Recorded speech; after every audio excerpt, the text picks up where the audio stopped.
तो आज के लेक्चर में हम जो है वो जात हारनी पढ़ेंगे। काश्यप संहिता का बड़ा इंपॉर्टेंट टॉपिक है ये। और तो इधर से क्वेश्चन आना ही आना होता है। तो शुरू करेंगे। पहला क्वेश्चन कि काश्यप ने इसका वर्णन कहाँ किया है, तो कल्प स्थान में। दूसरा क्वेश्चन, कल्प स्थान के रेवती कल्प अध्याय में। ठीक। और जात हारनी होती क्या है कि जिसकी वजह से प्रेगनेंसी ना हो, अगर हो भी गई तो बच्चा जो है वो बचे ना।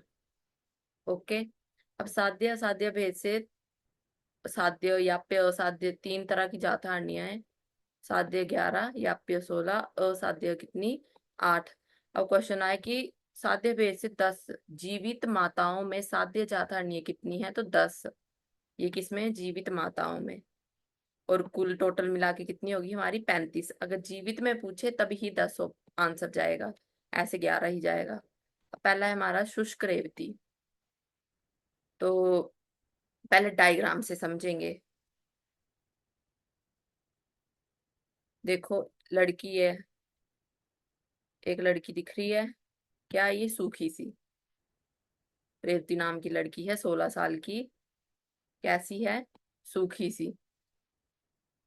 और इसका हाथ किसकी तरफ है? सैनिटरी पैड की तरफ। और देखो, नजरें इसने छुपा झुका मतलब फेर ली है इससे कि इसे ये नहीं चाहिए। 16 साल की लड़की है जो कि कहाँ गई है? शॉप पे। तो इसने जो है वो ये लेने से मना कर दिया, नजरें झुका ली इसने। क्यों लेने से मना कर दिया? क्योंकि इसको पैड्स की जरूरत ही नहीं है, इसको मेंस्ट्रुएशन आती ही नहीं है। और इसने क्या किया? कपड़े खरीदे और चली गई। ठीक। तो अब इसका श्लोक देखेंगे। मतलब षोडश वर्षा, ऊपर कट गया है, उधर लिख लेना। षोडश वर्षा मतलब कि 16 साल पर भी रज दर्शन जिसे ना हो। षोडश वर्षा या स्त्री पुष्पम न पश्यति। समझ में आ गया? पैड लेने से मना कर दिया। क्यों मना कर दिया? क्योंकि इसको जो है वो पुष्पम ना पश्यति, इसको रज दर्शन होता ही नहीं है। तो समझ आ गया। शुष्क रेवती जब आएगा तो हमने क्या देखा था? रेवती नाम की एक लड़की थी जिसने क्या किया था? पैड लेने से मना कर दिया क्योंकि इसे रज दर्शन होता नहीं है। और कब नहीं होता? कितने साल की थी? 16 वर्ष तक भी। मतलब 16 वर्ष की रेवती थी जिसने सैनिटरी पैड लेने से मना कर दिया। अब उसके बाद है कटम्बरा और पुष्पघनी। देखो, ये हम जो है वो कंपेयर करके पढ़ेंगे। क्योंकि देखो, कटम्बरा में लिखा है बिना पुष्प और इधर लिखा है वृथा पुष्प। बाकी सेम है। बिना पुष्प तू या नारी यथा काल प्रपश्यति, बिना वृथा पुष्प या तू नारी यथा काल प्रपश्यति। ठीक। अब पहले इसको हम ना डायग्राम से देख लेते हैं। अब देखो, दो पिक्चर्स दिख रही हैं। तो पहली क्या थी हमारी? पुष्पगनी। पहला हमारा कटम्बरा था ना, कटम्बरा और फिर पुष्पगनी। तो ये कटम्बरा की है पहले पिक्चर। इसमें क्या है? लड़का लड़की दिख रहे हैं दो। ठीक। तो लड़का जो है वो लड़की से मिलने आ गया बिना पुष्प के। मतलब फूल नहीं लाया इसके लिए। क्या नहीं लाया? तो लड़की ने क्या किया? गुस्से में इसका गला दबा दिया। ठीक। लड़की थी वो। लड़का इससे मिलने आया तो किसने क्या किया? बिना फूल के ही आ गया। तो इसको चढ़ा गुस्सा और इसने क्या किया? इसका गला दबा दिया। ये देखो, अलग से भी देख लो। इसका क्या कर दिया? गला दबा दिया। ठीक। और क्या हो गया कि ये इसका गला कट के सारा खून देखो नीचे बह गया है। तो क्या थी? लड़की थी वो। क्या बोलते हैं इसका बॉयफ्रेंड जो है, बॉयफ्रेंड मान लो, वो क्या हुआ? इसको फूल लेके नहीं आया तो इसने गुस्से में इसका गला दबा दिया। गला दबा दिया तो क्या हो गया? खून देखो नीचे पूरा कट गया। इसका गला कट गया मतलब कटम्बरा। कटम्बरा कट गया गला। क्यों कटा? क्योंकि बिना पुष्प के आ गया। तो बिना पुष्प किस में आएगा? कटम्बरा में। ठीक है।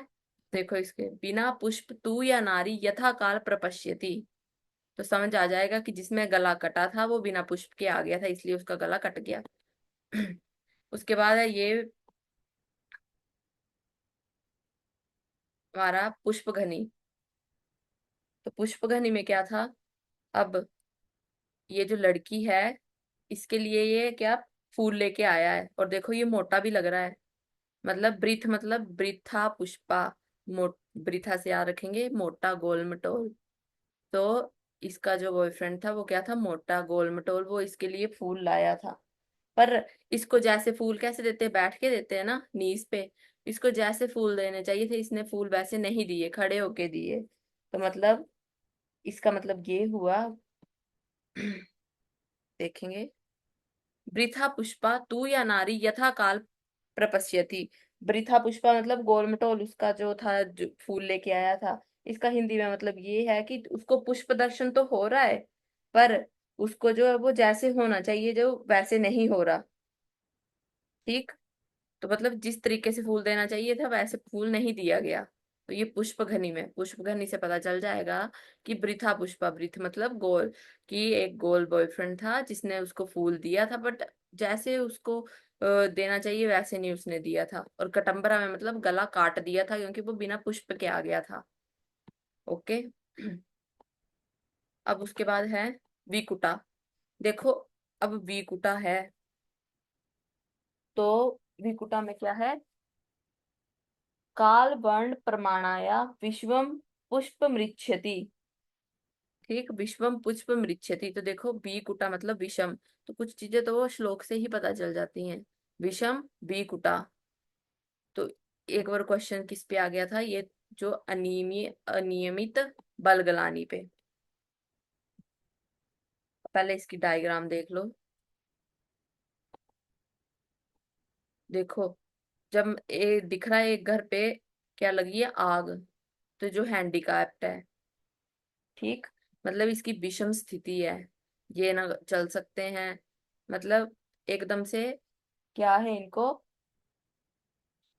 ना इनमें बल है कि ये भाग सके। घर की आग देख के बाकी जो है वो लग लग वर्ण के लोग तो भाग गए। ऐसे रखना, देखो काले भी थे, लड़का है लड़की है, कोई गोरे हैं।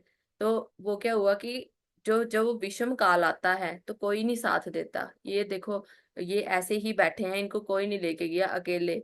और इनकी नजर भी कहाँ है, देख तो ये हमेरे हैं, पर फेस इनका आग की तरफ है। ठीक है। तो मतलब घर पे आग लगी है, विषम काल जब आता है तो जो अलग अलग वर्ण के लोग हैं वो भाग जाते हैं, और इनमें बल ना बल है एकदम से, तो ये कुछ कर ही नहीं सकेंगे। तो इनका श्लोक देखो, काल वर्ण परमाणे। तो जब विषम काल आता है, मतलब घर पे आग लगी, डिफरेंट वर्ण के लोग क्या थे, भाग रहे थे। और परमाणे मतलब कितने थे, एक थोड़ी था, अलग अलग प्रमाण में लोग थे।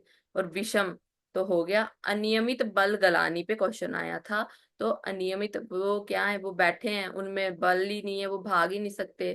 ठीक। वो मतलब ऐसे लाचार होके बैठे हैं, थके हुए से। अनियमित बल गलानी, तो किस में आ गया ये, वी कुटा में। वी कुटा से विषम याद रखेंगे, वी से वी कुटा, वी से विषम। और क्या था, अब विषम जब टाइम, विषम जब काल आता है तो कोई नहीं साथ देता, सब वर्ण के लोग भाग जाते हैं। ओके। उसके बाद है हमारा अभिक्षीण। अभिक्षीणे मतलब परिश्रुत, जो जात हरनी है। अब परिश्रुत मतलब स्त्राव हो रहा है, समझ आ रहा है, इससे नाम से ही समझ आ रहा है। परिश्रुत मतलब स्त्राव हो रहा है। देखो स्त्राव, तो अभीक्षणम स्त्रावे। पहले इसकी डायग्राम देख लेंगे। देखो ये लड़की है, कंटिन्यूसली वॉमिटिंग कर रही है ना, तो क्या होगी, ये क्रिच होगी। कंटिन्यूस वॉमिटिंग कर रही है। तो देखो नीचे से तो ये पूरी पतली लग रही है, ऊपर से वॉमिटिंग कर रही है, मतलब मुंह भर गया है वॉमिटिंग से, वो करेगी। तो अभीक्ष देखो रुक भी नहीं रही। और तो क्या आ जाएगा इसे, अभीक्षणम स्रवेत यस्य नारी कृच्छात्मना। मतलब कि और कृछ भी हो रही है, एक ऊपर छूट गया है कटम्बरा में। देखेंगे उधर भी है कृच्छहीन वाला, इधर सिर्फ कृच्छात्मा है, ऊपर क्या है, कृच्छहीन वाला। कटम्बरा, ये देखो कृच्छ हीन बला, याद रखना है। जिसमें हीन बल मतलब, अब देखो इधर क्या था, ये इसको मार रही थी, और ये भी मार खा रहा था। मार खा खा के इसने इसको क्या कर दिया, पतला कर दिया। इसमें बल नहीं था, हीन था बल, तभी नहीं ये इसको रोक पाया, आराम से खा रहा था मार। तो कृच्छ भी हो गया, इसने इतना पीटा इसको, और इसका क्या है, बल भी हीन हो गया। और जो हमने ये पढ़ा परिश्रुता, इसमें कंटिन्यूअसली वॉमिटिंग कर रही है, मतलब स्राव हो ही जा रहा है, हो ही जा रहा है, और वो क्रिच हो ही जा रही है। ठीक। तो ये आज हमारी 5 होगी। बाकी हम जो है वो पार्ट 2 में करेंगे।